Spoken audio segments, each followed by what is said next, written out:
Hello everyone, salam, namaste, adab, and welcome to today's event. We are very fortunate to have a very prominent scholar from University of Punjab, Chandigarh, and two other scholars who are going to introduce Professor Shelley Walia. I came to know him only through his articles in different national newspapers and magazines. And I became very interested in bringing him on the event and requested him to identify two other illustrious colleagues. And so I found Professor Bhim Singh Daya and Professor Neelam Mansingh graciously accepting the invitation and welcome you all. As you know, Professor Shelley Walia is a senior professor, now retired from Department of English and Cultural Studies from University. He has been a famous academic and a scholar and writer and author of many books. And so has been Professor Bhim Singh Daya. Professor Bhim Singh Daya is the ex-vice chancellor of Kurukshetra University. And Professor Neelam Mansingh also belongs to the same Punjab University group. And she is known in the field of theater, stage, and she has been Sangeet Natak Academy awardee. So welcome you all. And I request Professor Dahiya to speak, give the opening remarks, please. You have to unmute yourself. Unmute yourself, please. Yes, yes. Role of humanities in our time. A few words about Professor Shelley Walia. He is one of those very few individuals in India who are sensitive to the issues of human rights and social justice, to the tantrums of political powers and their dreadful designs. Professor Walia is one of those very few in this country who are not only aware of the present day stresses and strains, but also have the courage to criticize the powers that be here, there, and everywhere. He's a giant among this nation's intellectuals.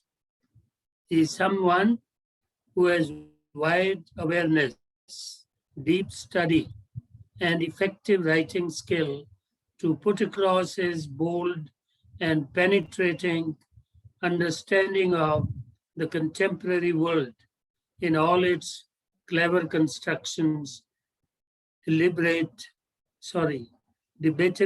designs, and malicious manipulations. The time in which we are living today is heavily dominated by the forces of business and technology, both being insensitive to the human issues of. It's a pleasure and a privilege to be invited to this talk.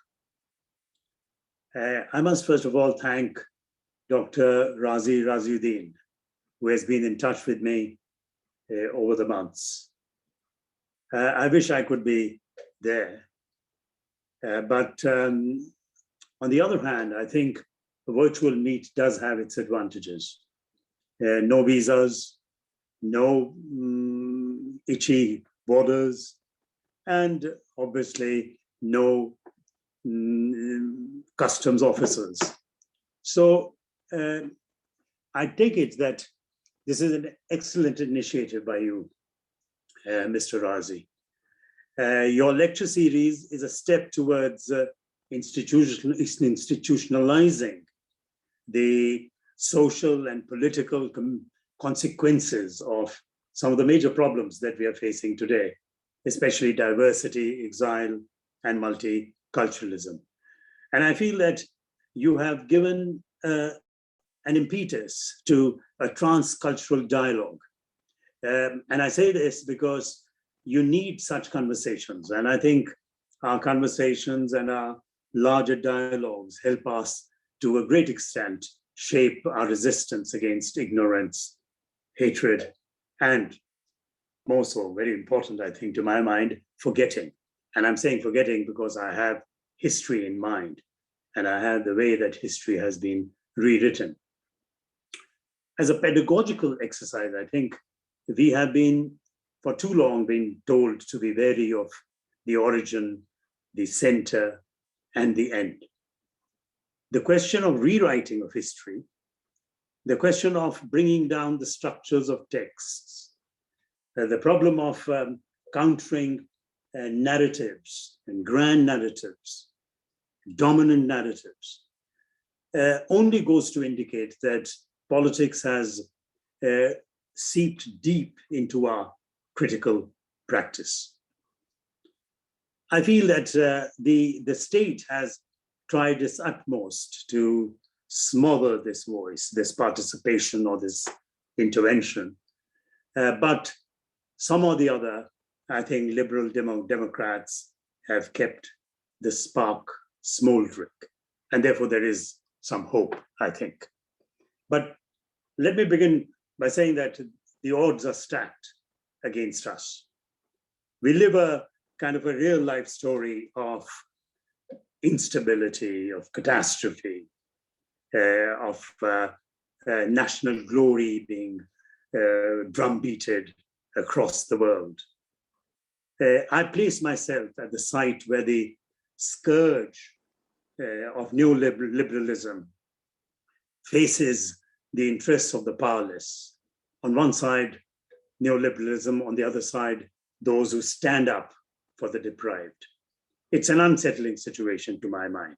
And I think it's an unsettling situation because of the politics of inevitability, reflected in the idea that capitalism would have obviously brought in progress. But what it did was to bring in a certain kind of a democratic negation, a negation by, and I mean the negation of rampant inequity that you find all around. When we are in this kind of an age that I'm talking of at the moment, the West and Asia too, and Europe, I am reminded of Václav Havel. And Václav Havel, the Czechoslovakian president, many of you must be knowing, and a very important playwright, he was giving the 2003, I remember the Gandhi Peace speech, the remarks of the person who was getting it, he was getting the award.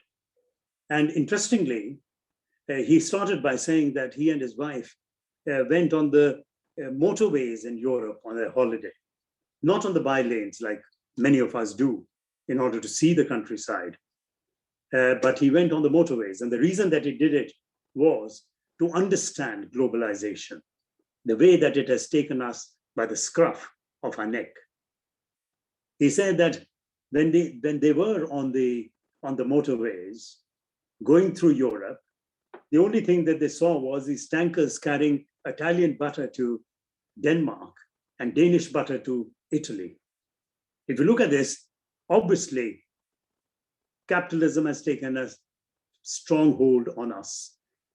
And we, to a great extent, are complicit in it.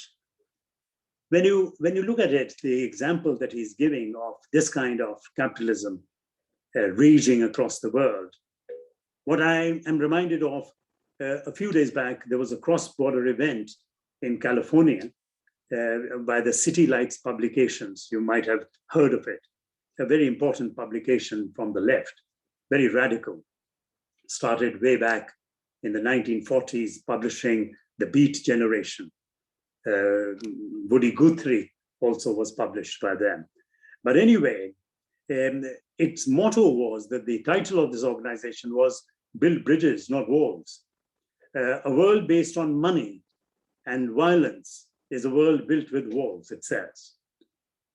And the world which is built with bridges there, based on bridges, and based on the idea that there would be people connecting to each other, is a world which is, in fact, based on humanity and justice. Thus, if we look at the world around today, I think good news about the world feels like a dream. The Amazon forests vanish, devastating floods all over in the east and the west, innocent minorities facing the madness of lynch mobs, and social groups that you find here, the activists who have fought and stood up for these tribals, now wasting away in incarceration. Social groups historically dwelling on the margins obviously also are suffering, excluded from all kinds of voices and privileges. Therefore, in such a world of ruthless economic fanaticism or dogmatism or sectarianism, I think what is very important is to accept our responsibility for ourselves and for the world.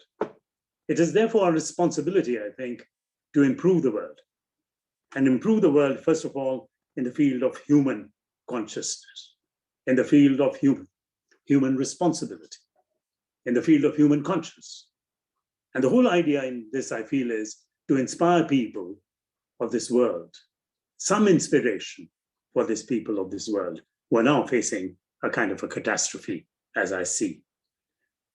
Within liberal democracy, I feel this has to be a common purpose for the common good, without losing sight of the moral aspect. And more than the moral aspect, I think, the judicial review of human rights, because that is to assert a pressure against the overwhelming state. Therefore, our overwhelming instability that I see around is in fact a lack of a balance between the world of spirit and the world of matter. And when I say the world of spirit, I mean actually the humanities. I mean actually the arts. And it's through the humanities and the arts that I'm talking of bringing in a civil society, not only in the subcontinent here in Asia, but across the world. My reference is really cosmopolitan, moving into a transcultural kind of a domain. I'm reminding when I talk about the spirit of matter and our inner kind of intuitive kind of sense of looking at art, I'm talking in terms of, more importantly, between the poet, the relationship, the imbalance between the poet and the political leadership. A wonderful book, and I think it's a book which has been called the Book of the Century, is by Peter Wise. And the name of the book is Aesthetics of Resistance. And I think the book is excellent because in that book, he talks about imagining, for instance, a meeting between Lenin, who's living in a street, Strasbourg-Gürzi in Zurich. And on the other end of the street are the Dadaists, the new wave of art in Europe around the 1920s.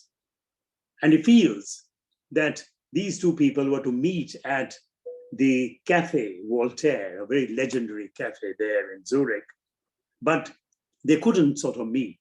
The two avant-gardists, if they had met, and that's the point of the novel, if they had met, then the imagination of the revolution, the struggle against fascism, would have achieved the level of concentrated interconnectedness.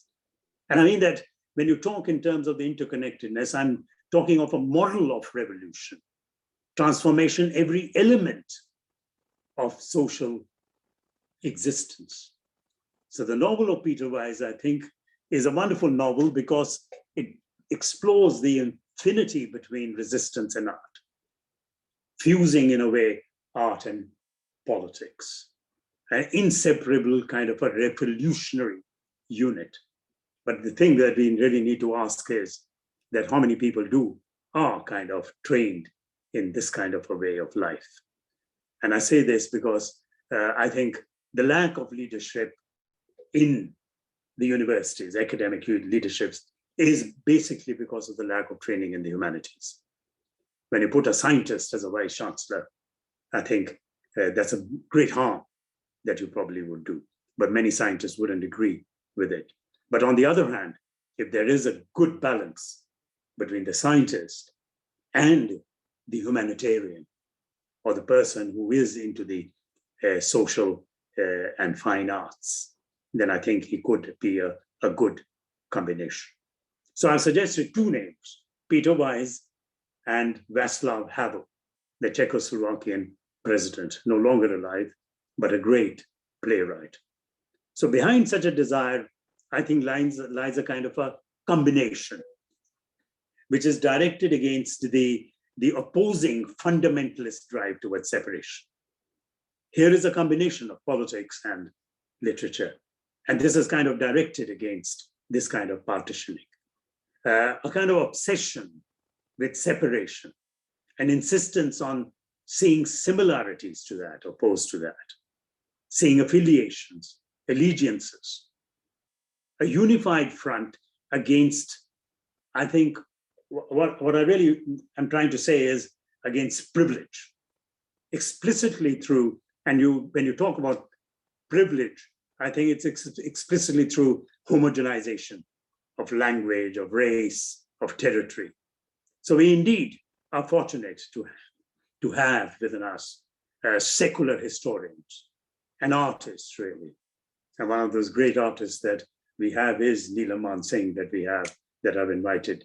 And I'm sure many of you must have met her or heard of her or seen her plays.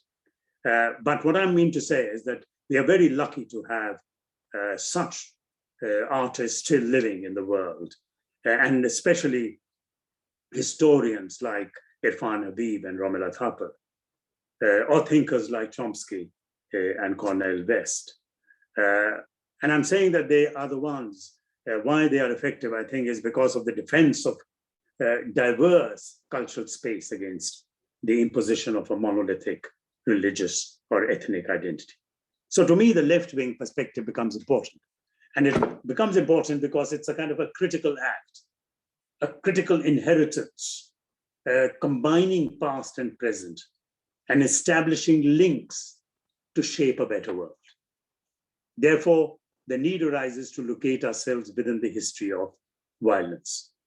And I think the need arises to move away from surface turbulence, move the debate to another terrain as to what are the basic human concerns that we have.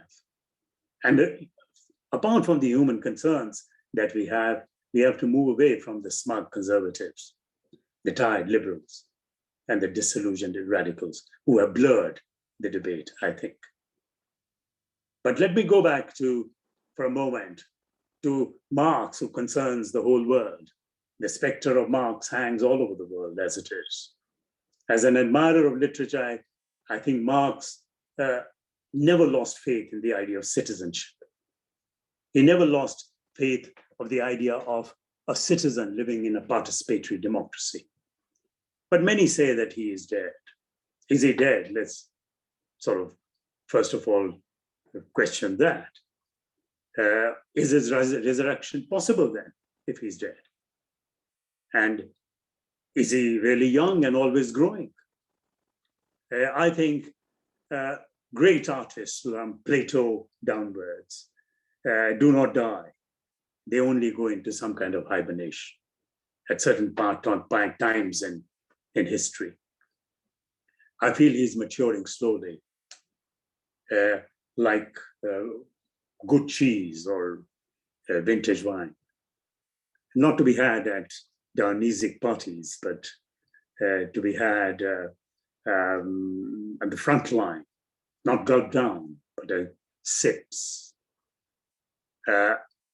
So if I was to look at Marx, let me actually give 3 toasts to him.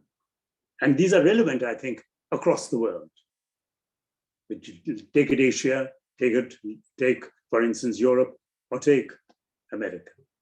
The first toast is and which I think as us academics need to sort of really follow, is the proponent that he is the proponent of emancipatory reason, a rationalist scrutiny of the world.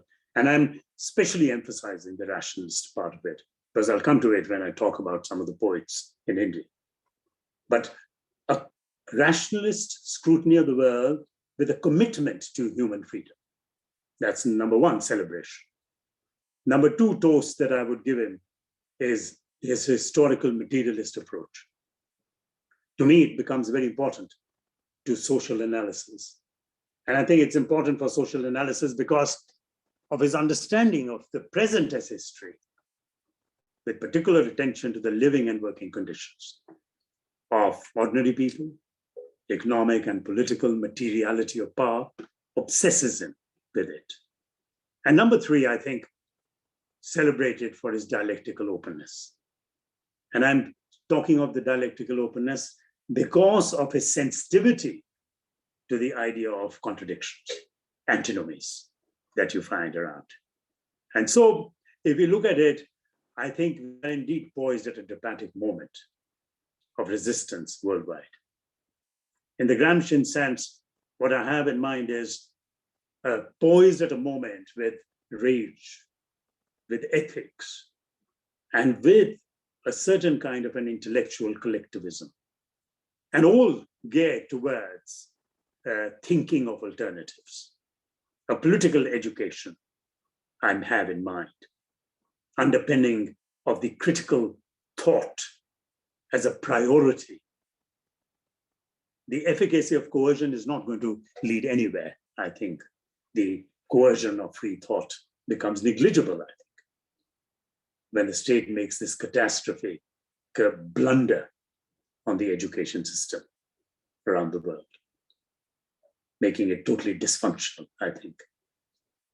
Universities, I feel, have become dysfunctional organs of free thought. So the need arises, therefore, to seek alternatives, return to philosophy, like Mitterrand inviting Bordeaux to his central cabinet. You saw that happening in Finland and New Zealand during the COVID times, where people, social scientists, artists, who realize the social problem much better than the scientists sometimes. So everyone has to join together, not a lopsided kind of an emphasis on one section of the people. And I don't sort of understand really with politicians being on these committees who actually have no knowledge about, let's say, medicine or disease. And so we have to realize once and for all that we have made mistakes and collectively decide to change. And we need to change, to reopen the text, not from any kind of a text. May it be a dominant narrative that's going on. We have to reopen it, not within a narrow ethnocentric tradition. And I'm saying this not within a ethnocentric tradition because we should be able to support Israel against Palestine if need be, if Palestine is doing wrong. Or we must actually go against Palestine sometimes. Are we capable of doing that? Because most of us do talk against Israel only. Like Derrida, what I mean to say is, and what Gayatri Spivak, the critic who has translated his of grammatology, says, we have to be funky, like jazz music, going offbeat, forward, backwards. What I mean to say is, we are folded together with the other side. And what Gayatri Spivak says, critical intimacy with the other. Can you have a critical intimacy with the other? It's so as to understand. I guess many of the problems would be solved. So many universities as yet have not realized the seriousness of the liberal arts and social sciences program. Humanities students, let me emphasize, are not useless. I'm reminded of Jode at the end of Steinbeck's novel, The Grapes of Wrath, And you know what George says there at the end of the novel? Whenever there's a cop beating a guy, whenever a hungry newborn baby cries, whenever there is a fight against the blood and the hatred in the air, look for me, Mom. I will be there. In George's voice, in his idea of saying he'll be there, I can hear Marx's spectre like Hamlet, present all over, like Hamlet's ghost, more present in his absence. George's voice, in my mind, resonates with Woody Guthrie's song, written in around 1932 or 33. This land is my land. This land is your land. Nobody living can ever stop me as I go walking that freedom highway. In this statement of George, I hear the cry of George Lloyd under the knee of that cop saying, I cannot breathe. I can hear the cries of the farmers on the border of New Delhi, talking about this land is my land, this land is your land. And I can hear the cry of the tribals led by the benefactor Stan Swami, who fought and died for their rights. And especially I can hear Stan Swami's cry, and his cry for a straw, fights with the judiciary for 2 months by a man who has a Parkinson's disease and cannot drink even his glass of water by himself. He's refused a straw. So these are the songs that I'm talking of, or statements made in great literature and classics of the aspirations of hope and struggle. Human civilization indeed has innumerable stories to tell. But my question is that do we tell all stories? Because one story becomes too authoritarian, a single story. It has the connotations of totalitarianism. But there are many stories. And 9/11, which has just gone by, at that time, 20 years ago, I think, Emmanuel Ortiz wrote a poem called A Moment of Silence. And in that poem, Emmanuel Ortiz, what does he say? If this is a 9/11 poem, then this is a September 11 poem for Chile.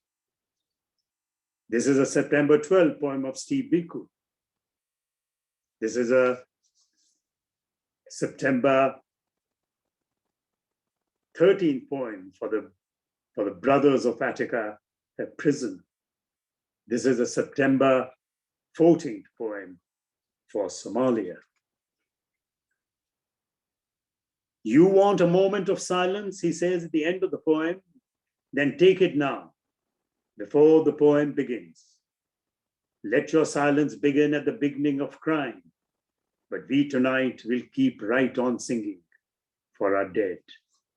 If that is the song, if that is the music that we hear, if this is what we are going to sing of our dead, then nothing is going to really silence us. But silence is here making you angry. Silence is here provocative, because the CNN 110 stories, Ortiz says, which were never told, by the New York Times, by the BBC. But now is the time to sing for the dead. We therefore stand with Hannah Arendt, the great philosopher. This dark period of violence, corporate greed, and the end of freedom, ethnic warfare all over. If that is where we stand, I see actually at the moment the death of the university. Not only the death of dissent, but the death of the university. It is a corollary to that. And of course, the killing fields of inequality that you see all around you. I see the death of Shanti Niketan. I mean, Vishwabharati. I see the end of the Sabarmati ashram being made into a kind of a monument which doesn't evoke the past, changed completely, metamorphosized. I see the end of Sri Aurobindo ashram to a great extent, because the experiment carried out by him and his mother, the Auroville, has completely failed. I spent a month there. So Tagore must be as a messiah of the uncontrolled passing of knowledge, as a messiah of humanism, as an advocate of fearless mind, must be turning in his grave, I think, today. Knowledge has to be disseminated, by opposing the repressive regulatory bodies. And therefore, I think Vishwabharati, which is a sad period where it's actually faced closure for the first time. And I find that the death of the university is really upon us, because this was the first international university that came up in India. In the Nobel Prize speech, Tagore did say, and invite academics from all over the world, like, for instance, the Diaspora in Washington is doing, inviting people all over to interact, to understand world institutions, to be able to speak in various languages. So if this is the case, then how do we meet? How do we confront our times? Auden explains it in his memory, in his poem, a great poem in memory of W.B. Yeats. He says here in this particular poem,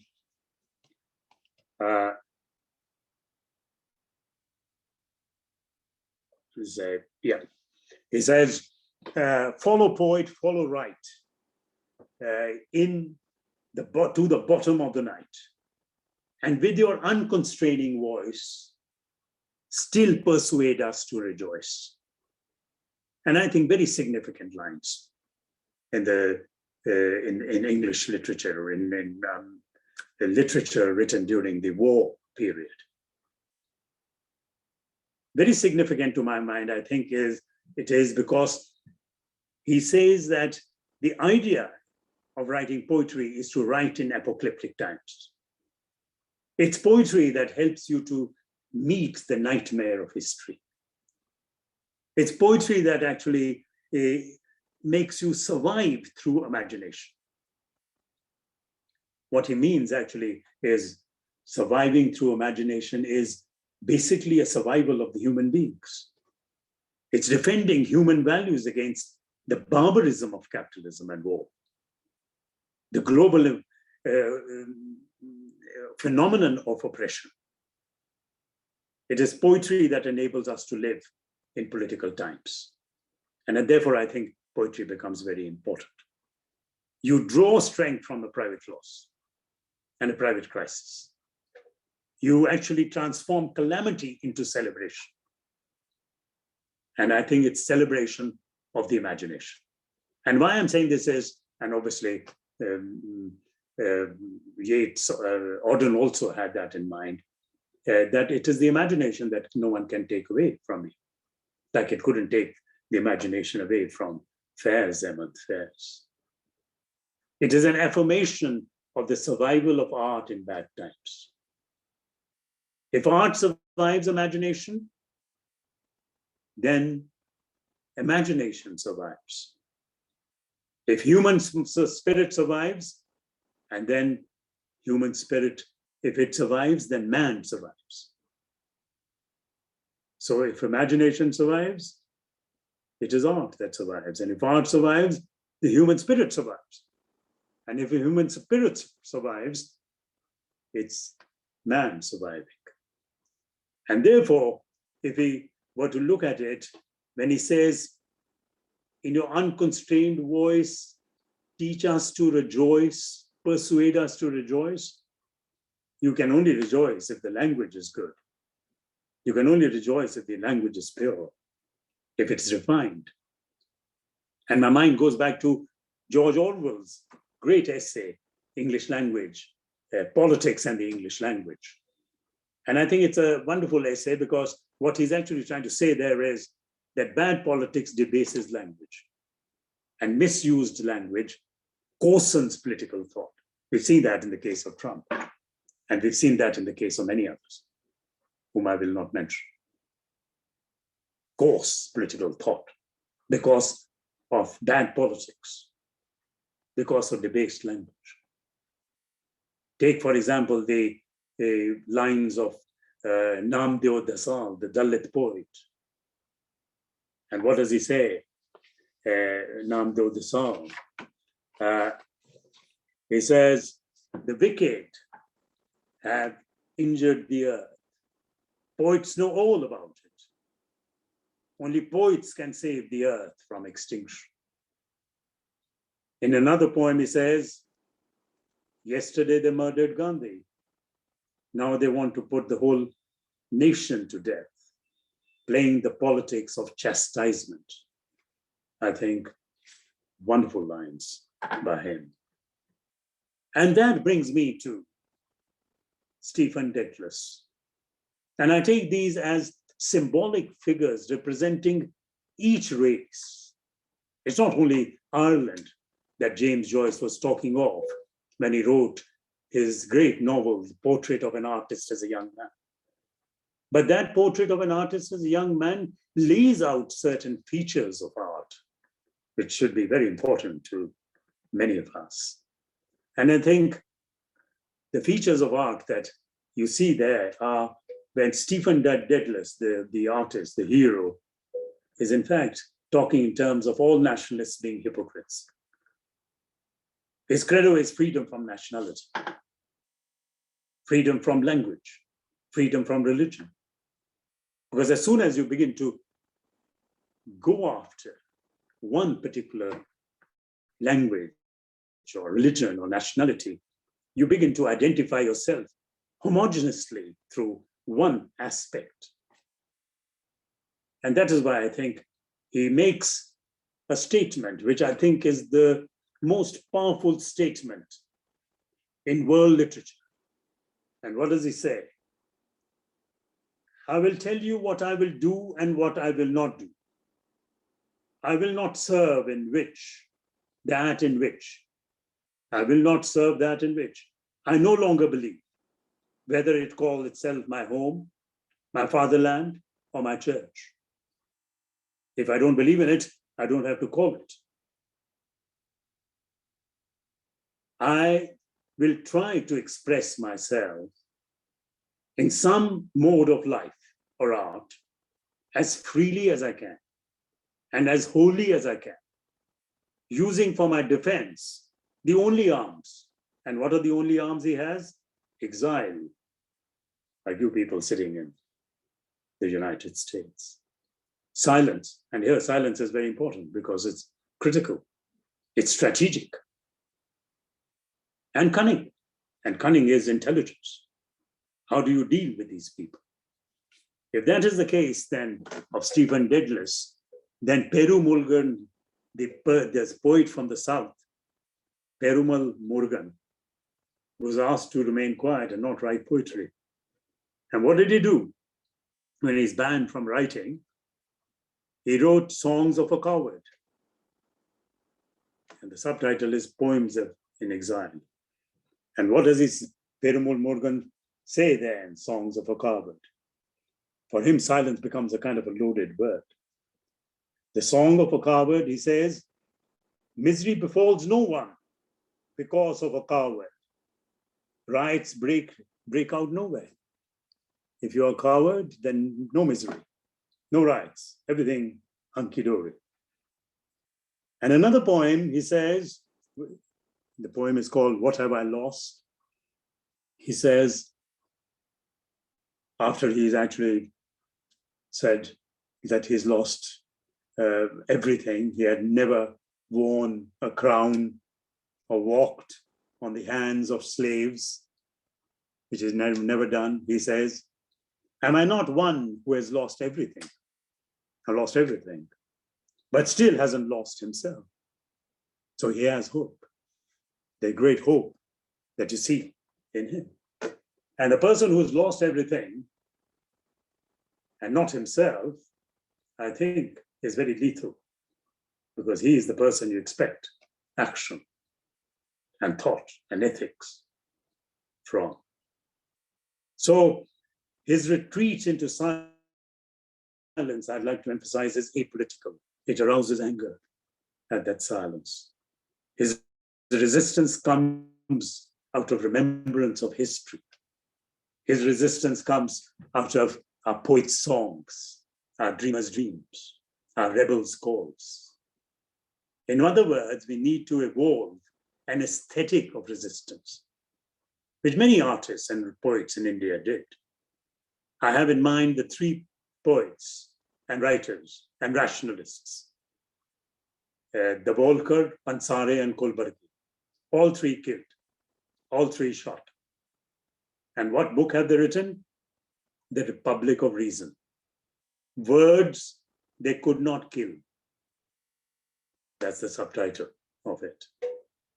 And another book, all three of them in Penguin, Words Matter, Writing Against Silence. Well, they're actually great rationalists, mixing modern sensibility with tradition, but from a very scientific point of view, some logical scientific point of view, to resist the traditional nativism of the state.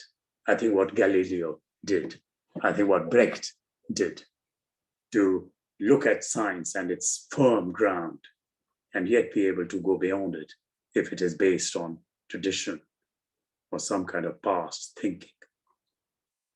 So the mixed, they mix modern sensibilities with tradition. And then what comes to my mind is Safdar Hashmi.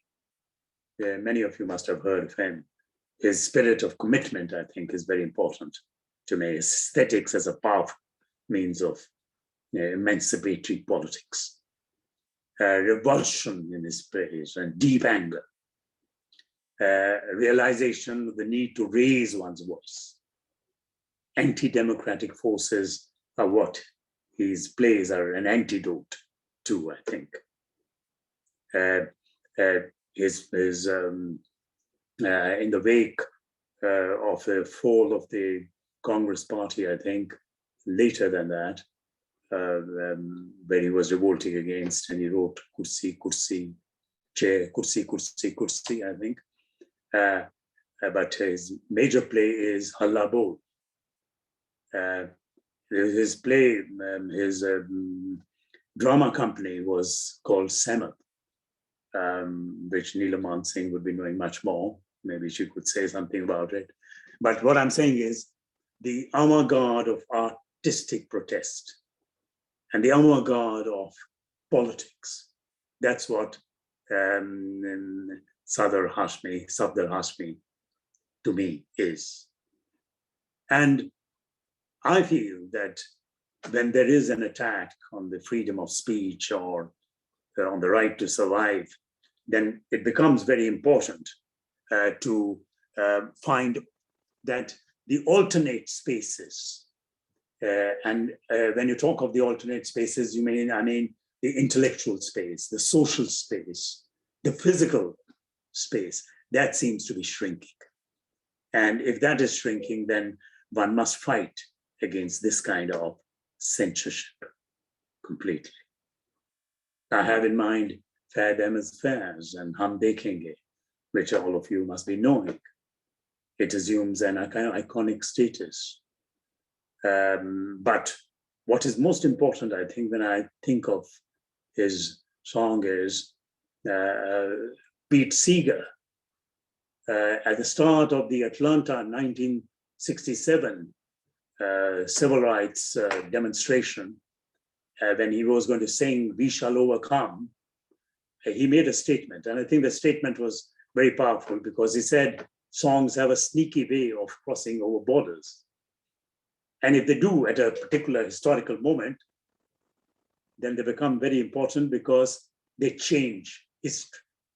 And I think his song did change history, and it did sneak across the border. Pete Seeger is the one who's was a contemporary and slightly later than Woody Guthrie, or Woody Guthrie. Let me pronounce it the right way, probably. That's all. So songs can penetrate hard shells, proliferate, even in prisons, I think. And lastly, let me mention Agha Shahid Ali. And I particularly thought of him because I remember his diasporic situation in America, and his diasporic situation because he turns his loss into a position of power, a strong faith in the possibility of a new identity of the diasporic citizen. And the new identity of the diasporic citizen in terms of the cross-border, both local and going beyond. Both local and going beyond. So it's not something that you forget. As I was talking to Razi before the session started, he said he's now actually stayed in America for 40 years, but returned to India every week when he organizes these programs. So the point really is, what he's making is, when he says he went beyond religion as sex or race significantly, because of being in a diasporic state, he didn't give much emphasis to this. And he made this statement there where he said, the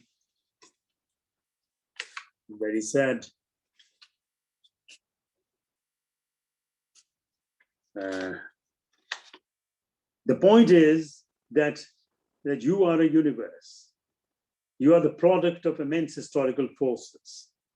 There is a Muslim in me, there is the Hindu in me, there is the Western in me. And more than anything else, I think what tonight I would like to emphasize and underline and underscore is his two lines from the poem Farewell, where he says, "My memory is again in the way of your history. Your history, your memory keeps getting into the way of my history. My memory is again in the way of your history. Your memory keeps getting into the way of my history." I think he's put it across much better than Orwell. What Orwell says is, regarding history, is that those who control the present control the past, and those who control the past control the future, which is what's happening across the world, where you have powerful regimes who control history too. I'm reminded of Eduardo Galeano, who makes this statement where he says that when we talk of history, he says that we make the history that makes us. But whenever it goes crooked, whenever it is reserved by some people, we begin to blame history, which he says is in fact wrong. He's in fact saying that there is a humanist way of looking at history and there's an anti-humanist way. And the humanist way of history is that we are the people who are going to create history. And the anti-humanist way is that we are the ones who have been created by it. And thus, one was to go on and on about art and fine arts and humanities and think of the barrel music across the world and think of the idea that there is a certain kind of jazz playing all over the world. If you look at the idea of poetry and revolutionary poetry written all over the world, and especially in India, then one can only say that John Ruskin was right when he said there are 3 books of civilization. And those are the book of letters, the book of words, and the book of music. If that is the case, then these are the 3 books which were thrown out of Nazi regime, of Germany. In the wake of the Third Reich, art came to an end. And Friedrich Menick, the great historian, writing The German Catastrophe, says it was all a kind of a mobilization of economic efficiency into Hitler's nationalist war machine.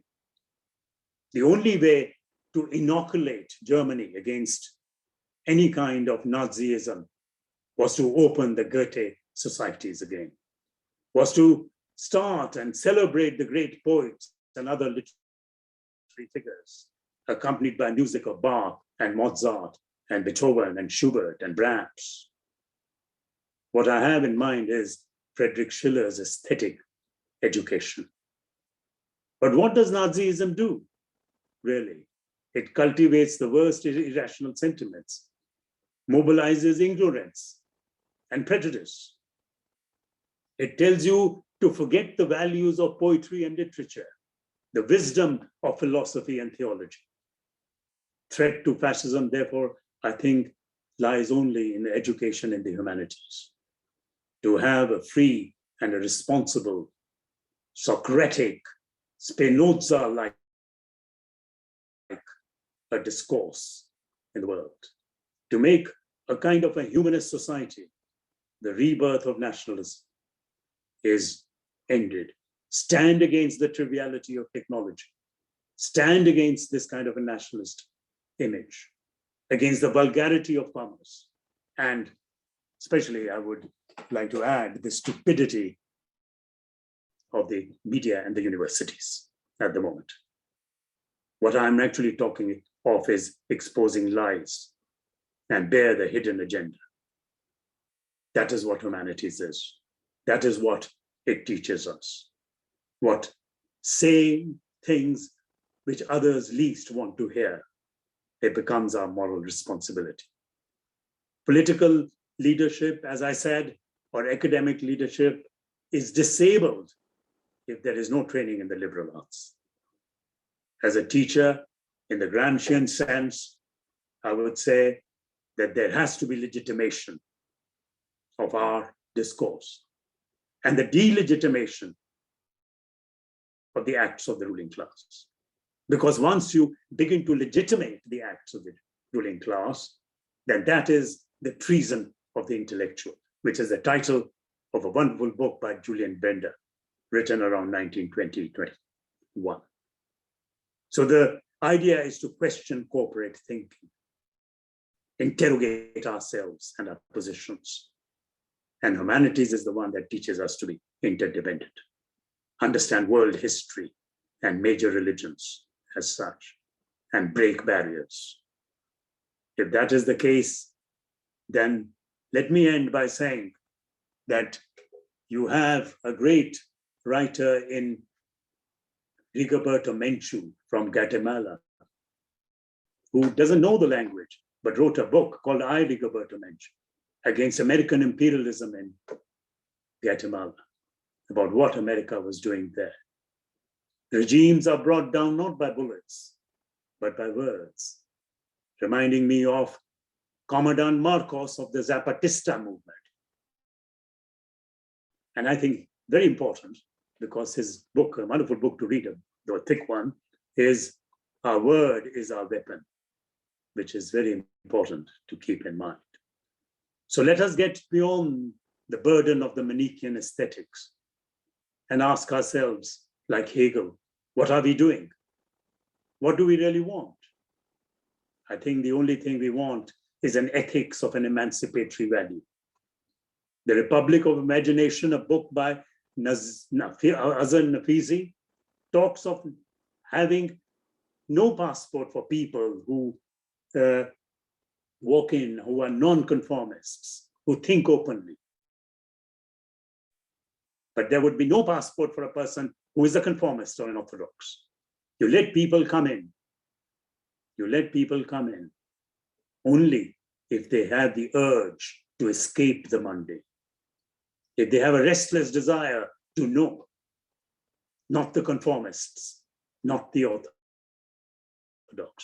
If that is the case, then I would say in the end, that civil societies like Marx, who has said is dead or not, have an uncertain future. We human beings seem to be doomed to a long life of alternating winter, summer, spring, and autumn. If that is the case, it happened with civilizations and from Plato downwards to the Dark Ages, and then to the age of Renaissance and the new learning and modernism. The only survival, I think, was the survival of the human spirit that I see now only in imagination. The human spirit can only exist in imagination and in an art, which no one can really take away from us.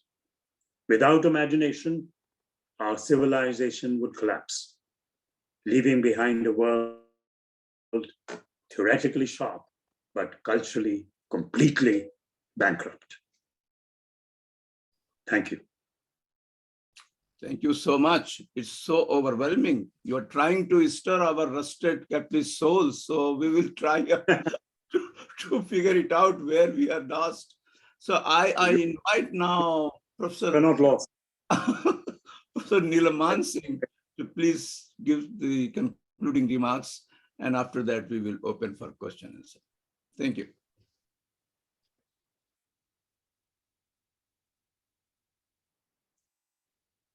Do I have to unmute? Yeah, you have to unmute yourself. Yeah. Yeah. Am I okay now? Yeah. Yes, sure. Thank you so much, Shelley, Walia. This was just such a phenomenal talk.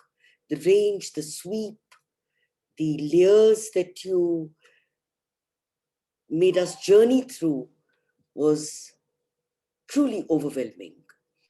And to find you such a strong supporter of the arts makes my heart sing with joy, because the arts is the most marginalized space that is occupied by practicing artists. Having taught theater all my life and having been a practitioner with my own theater company, I have always felt so enriched by the fact that I live in India, traveling to many parts of the world with my production, seeing plays from all over Europe and America and Africa and other parts of the world. I thought, gosh, we have access to such a multi-layered, multicultural, multilinguistic kind of cross-fertilization, that the so-called single narrative, which I saw existing in the theater, especially European theater, was not my legacy. We are made up of we are multitudinous because we are made up of so many singularities. And that to me was so enriching. And I was so grateful that I was born an Indian, having access to so many religions, so many cultures, so many images, so much visual material, because in India, as you know, so many ages exist in one space. You can be driving in a Mercedes and right next to you is a man on an elephant who's come from the Himalayas. So there is this continuous visual processing that your mind and your heart is participating in. But today, it's all over. We are going for the single story, the single narrative, the single ideas of what it means to be an Indian, which to me is very, very frightening. I've always felt that civilization is a thin crust, and if you kind of pierce it, you find the swamp beneath. And what is really coming out is the swamp, which we never recognized under the civilizational, cultural layering that had sophisticated the minds and the hearts of the people, cutting across social stratification. Professor Shelley Walia did talk about the death of imagination, or the imagination being something which cannot be taken away from you. It is yours, it is private, it is sacred, it is personal, it is within you, which cannot be jailed, which cannot be incarcerated, which cannot be placed in silos. But today what has happened is, as a practicing artist, there is also a kind of self-censorship that you are trapped by, because you fear what has happened to a Stan Swami or a Sudha Bhardwaj, or many of our intellectuals who are being marginalized, who are being hounded, who are being made to feel completely anti-national, which is the new wonderful term that has come up, because if your ideas do not agree with my ideas, you are immediately slaughtered, tarred, punished, and thrown into some kind of a dark dungeon. So all these things are actually real.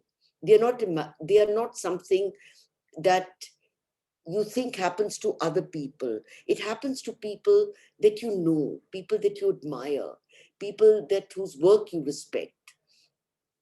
So I think we are passing through very dark times, not only we in India, but it's something which is happening all over the world.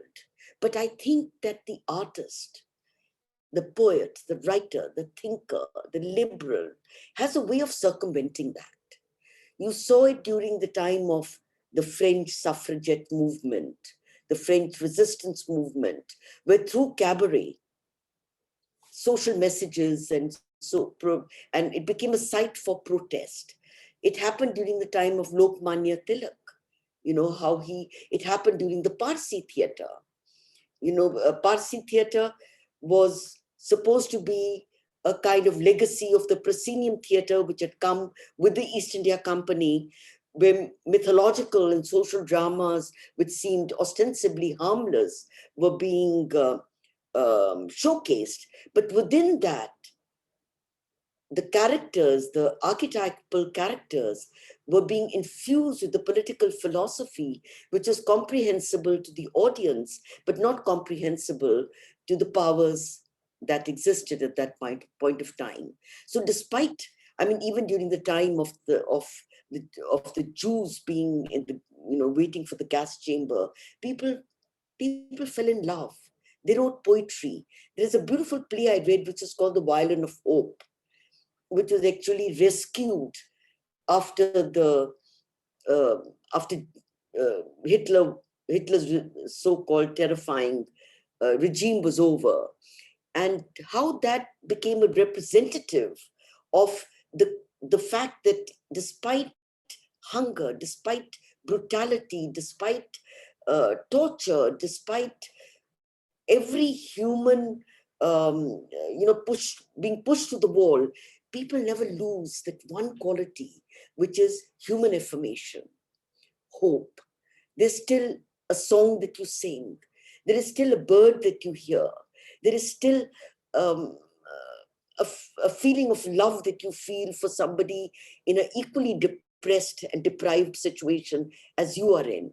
So I think in a certain way, even though the artist has been never acknowledged as being a significant member of the larger social, political, economic structure, the artist is important because it helps to humanize society. It helps to, and as all art is interpretive, it's complex, it's subjective, it lends itself to many ways of looking at it, what Brecht calls complex viewing. This reminds me of the poet Joseph Bronsky, who said that art is the oxygen that arrives when the last breath is being expunged. So I think art plays a very significant role, but it is not, I know teaching in an art institution within the university complex, how whenever there's a distribution of funds, the arts are the ones who are never the recipients, because it is not considered an important of any significance. It is just imagined that all the ones that go into the arts, whether it is in humanities or the liberal arts, are the people who could not get into science, quite forgetting that these could be personal choices. These could be temperamental inclinations. This could be personal proclivities, which make you gravitate towards a certain world of ideas, a world of imagination, a world of images, a world of, I mean, now during the, I don't want to take up too much time, but during the lockdown, I did a play, which I called The Black Box. I didn't know what I wanted to do, but I wanted to do something, because theater is the space for most of us actors and directors where we define ourselves, where we articulate, where our articulation fructifies or is manifest. So I decided to do this play, but I couldn't figure out what to do when you had images of thousands of people, homeless, hungry, no transportation, mobile yet immobile, trudging across with children, with trunks. It was a sight that made you bleed tears of anguish, anger, helplessness, futility. So the line that kept on resonating in my mind was from Charles Dickens' A Tale of Two Cities.